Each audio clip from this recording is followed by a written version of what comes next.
Give me that old time religion.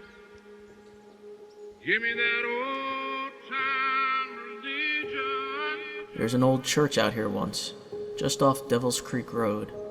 A small group of Stauford folks used to congregate out there, and an old minister by the name of Jacob Masters presided over his flock with sermons of hellfire and brimstone, what my pawpaw used to call old-time religion. In the name of their God, every beam, every timber was put here in his name.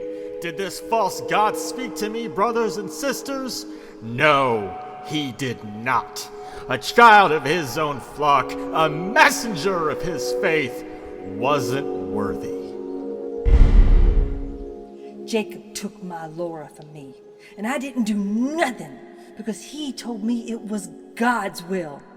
Well, I'm not going to make the same mistake with my grandson. He can't have him. He can't have any of those children. Everyone knew not to go out to Devil's Creek. Jacob Masters had a reputation in town for being a little off his rocker. So did the rest of his followers. Bless us, O Lord, on this momentous occasion when we pay tribute in blood, so we may cleanse our filthy spirits. Bless us as we commit our flesh to you below, so that you may free us from this earthly hell and plant the seeds of paradise. May the old ways guide our hands. Let us see the lies above and know our love below. Amen. His gospel wasn't like what we teach on Sundays, First Baptist. We dug into the history of a little railroad town called Stauford. It's about 80 miles south of Lexington on I-75, a stone's throw from the Tennessee border. At a glance, one might assume this snapshot of Kentucky living is as idyllic as it is quaint, a quiet sort of place where a family can grow in relative peace and comfort. Obviously, since we're talking about it here, there's a darker side to this town which most folks in Stauford would rather forget. Even when I was a little girl, I knew how the wind blew in Stauford. That's what drew me to the Lord's church outside town.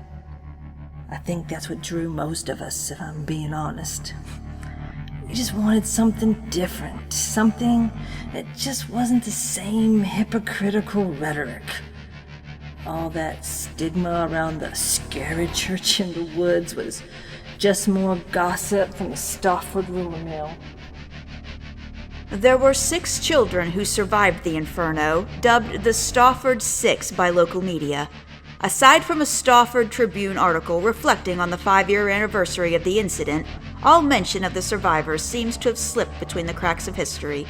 At the time of this writing, the Stauford Six are just as much phantoms as the late Reverend Jacob Masters himself. 30 years later, one mystery remains. What happened to the Stauford Six?